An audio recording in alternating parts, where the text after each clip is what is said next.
Hello everyone, I'm Ishita from Fun to Learn, and today we are going to be learning about physical quantities and measurement.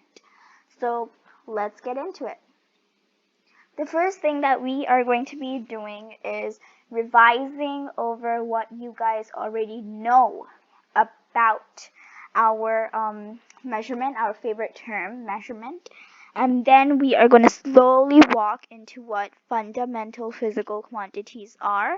And we'll learn about length, mass, time, and temperature. Okay, so let's get started.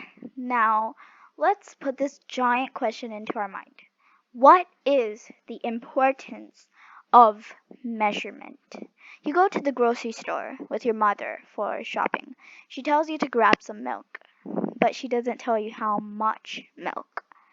So you just grab a gallon bottle of milk and you put it in the shopping cart. Then she's like, I didn't want this much, I wanted 2 gallons of milk. So the importance over here is that since she didn't tell you how much she wanted, you had to go twice and you had to waste the effort. So that's the importance of measurement. And even in the second time, if she hadn't told you how much milk she wanted, and if she just eyeballed it when she was gonna make the recipe she wanted, if she wanted to make a souffle or anything, if she tried the recipe and the milk was less, or if she added a little too extra milk, then the whole recipe would have been gone. It would have tasted horrible. So you need to know how much of everything, because if you go to the tailor to stitch a dress, if the tailor doesn't measure you, and if the tailor just eyeballs it, and you take the dress, you go to the party, you wear it, and it's all loose or it's all tight and it rips, I mean, you wouldn't like it, would you? So that's the importance of measurement. Now, measure here we got the fact that when we are measuring any liquid like milk, we use the term gallons or liters. And if we measure a piece of cloth which is solid, we use inches or feet, or according to the size, we use the term. But what is that all measurement is? It isn't actually. If once you are done with your shopping, like earlier, and you go to the counter and the lady says, "That'll be $25, ma'am," then what do? You give her $25 out of your wallet, right? But that $25 is also measurement. If you ask her, how much money do I have to give to you? And she says, you have to give me $25. That $25 is a measurement. It's a measurement of money. So measurement doesn't always have to be related to volume or area. It can be anything as long as it answers the question how much. If if you ask the question how much and the statement answers it, that statement, a word or a term in that statement, is measurement. So measurement is a useful tool to describe any phenomenon in clear and precise language. And no, it's not a tool that your father uses in his garage to fix something. It's just something useful that we use in our daily life, and we use it every day, even if we think that we aren't. Right now you are watching this video, and that is also a part of measurement. You pause this video and you check how much time is left. You checking how much time is left is measurement, because at the bottom it shows that you've watched this much of the video already, and the whole video is of this much time. So that is also measurement.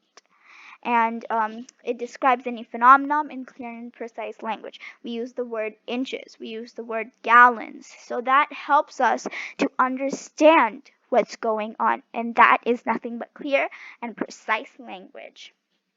Now let's get on to the fact, what is measurement? We understood the importance of measurement, but What is measurement itself? Measurement is basically the comparison, or when we compare an unknown fixed quantity with a known fixed quantity of the same kind, it is known as measurement. Now, why have I used the words comparison of an unknown fixed quantity with a known fixed quantity? Because if okay, let's see. Okay, if I go to the tailor to stitch a dress, she or he measures me and tells me that you will need more cloth for this certain dress, or that you have some extra cloth. Do you want the cloth back? So how can he or she be so sure that my cloth is less and that I have to buy more cloth? Why? Because it compared. It knows the size of me, it measured me, and then it knows that my height is what 4 feet 2 or something, and it knows that my height is 4 feet 2 from my shoulder to my toes. And if I want a dress being made, the height of it has to be 4 feet 2 or 4 feet 3. And if the height is 3 feet 8, then that person can tell me that you will need to buy a new cloth. So it's comparing the fixed quantity, which is my height, with an unknown fixed quantity, which is the height of the cloth. So that is nothing but measurement, my friends. And okay, we didn't read the whole definition. Fixed quantity of the same kind. What does this mean? The same kind. It means that if I want to measure a water bottle, okay, if I want to measure the water inside the water bottle, I'll usually use liters, right? But if I measure the height of the water bottle from the toe to wherever the water is there, if I measure it from the bottom to the top, if the bottle is completely full and I measure it from the bottom to the top with a ruler or a measuring tape, and it's like, what, 5 inches, that 5 inches wouldn't be the amount of water. It would be the height of the water bottle, but the amount of water would be like 5 cups or 4 cups. But the point is that we can only measure an unknown fixed quantity with a known fixed quantity when it is the same thing. We cannot measure a solid and a liquid together. We cannot compare them. We can only compare a um, liquid to a liquid or a solid to a solid. Now let's walk into our fundamental physical quantities. Now, what are fundamental physical quantities? We know what physical quantities are, right? We're learning about physics, and physical is basically something that we can touch, like we learned about physical and chemical, right? So, chemical is basically the composition, and physical is what we can see, what we can touch. Now, fundamental is just means basic, so the basic physical quantities.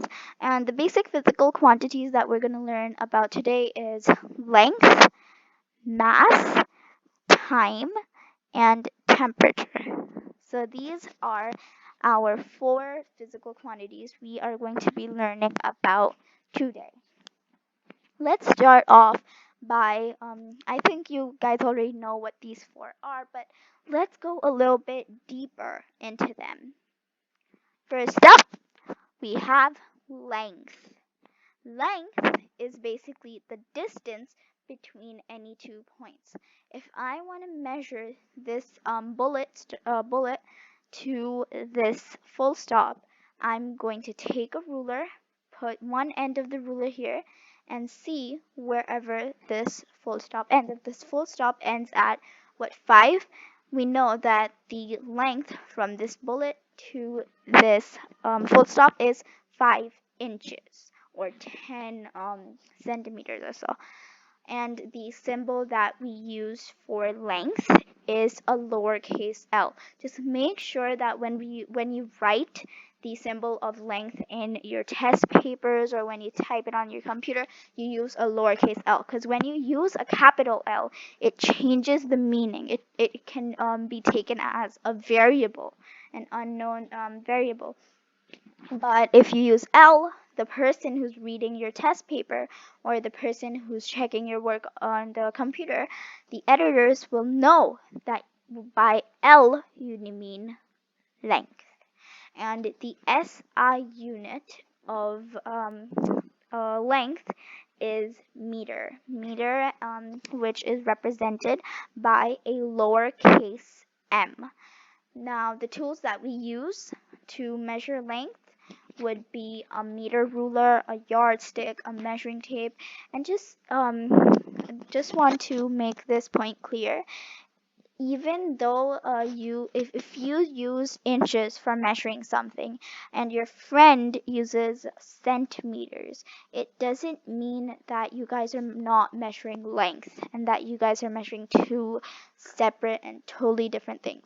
There are two systems. One is the standard system and one is the metric system. So it just depends on how you count it.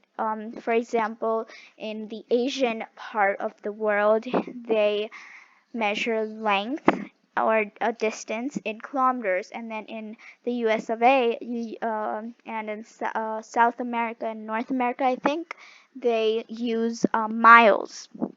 I know that they use miles in the US of A. So that's basically what you use. So it doesn't matter what tool you use, it just matters about you're measuring the same thing. You're measuring length, you're measuring the distance between 2 points, and that is what matters. So now, since we understood length, let's get into mass. Now, what is mass? I think you've heard this word before, maybe while you were studying chemistry or physics. You probably heard about the sentence, matter is the amount of, wait, sorry, matter is anything that occupies space and has mass. So what does this word mass mean? We remember the statement, but we don't know what mass means. Mass is nothing but the amount of matter in a body. Mass is the thing that we weigh, the thing that makes up that certain substance or that certain object. So the symbol of mass is a lowercase m. Now, in the previous slide, we saw that the SI unit of length was a lowercase m, and the symbol of mass is m. But there's a lot of difference between the symbol and SI unit. SI unit is basically what represents that certain physical quantity. So usually you won't use the letter M for mass. You'll use the letter M for meters, but you won't really use it for mass. So you'll be using kilograms. You'll be using kg, lowercase, which is the SI unit of mass.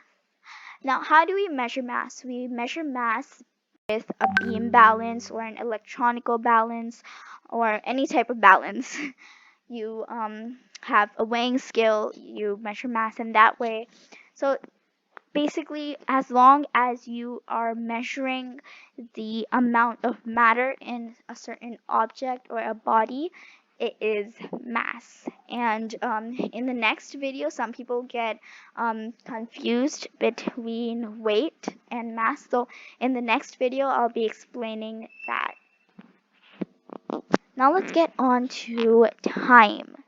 Time is the gap or the interval between two events. If it is 10 o'clock right now and I have to attend a party at 2 o'clock, I'll be asking my dad, Daddy, how much time is left to the party? When do I have to go? So when I ask him how much time is left, I'm asking him how much more gap or how much more okay. We don't usually use the word gap. That's where it'll sound weird. But I'm practically asking him how much more gap between the party. So it sounds weird because we don't usually use the word, but it's basically how much more time until that thing. So the area or the gap between those two events is time. Now the symbol for time is a lowercase t, and the SI unit is seconds, which is represented by a lowercase s.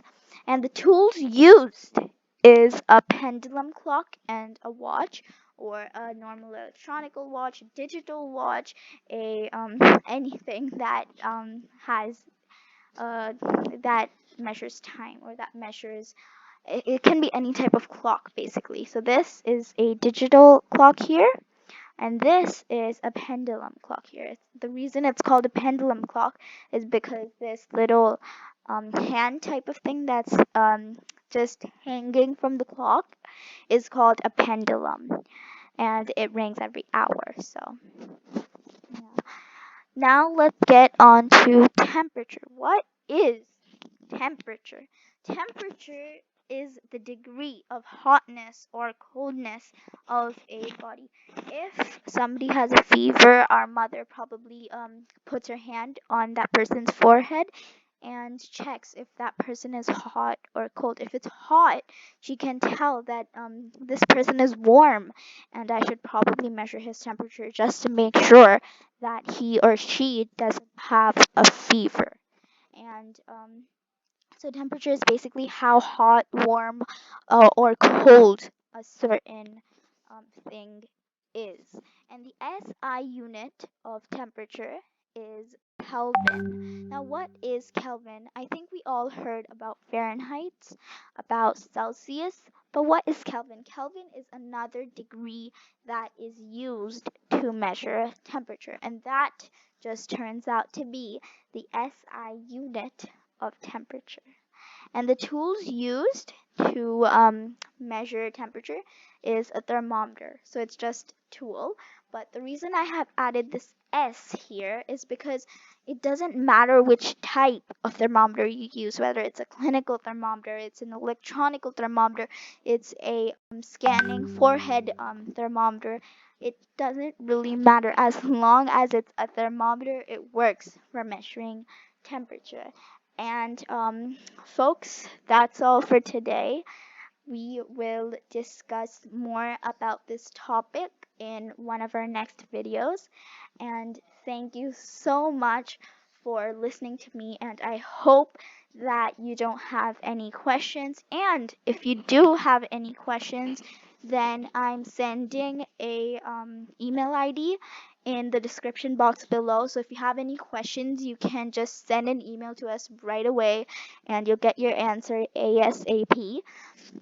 And if you have any doubts or any questions, or if you want us to make a video on some other subject or some other topic, you could just send us an email or comment down below on this video regarding that, and we shall be right at your service and make that video for you to understand. And if you are new to this channel, then please subscribe down below. It's the giant red button which says subscribe on it, and click the bell button near the subscribe button so that you get a notification every time we download a video or whenever we post a video. And if you liked this video, please share it with your friends so that they can get this topic cleared from their mind. And please hit that giant thumbs up button, and we'll see you all next time. Goodbye.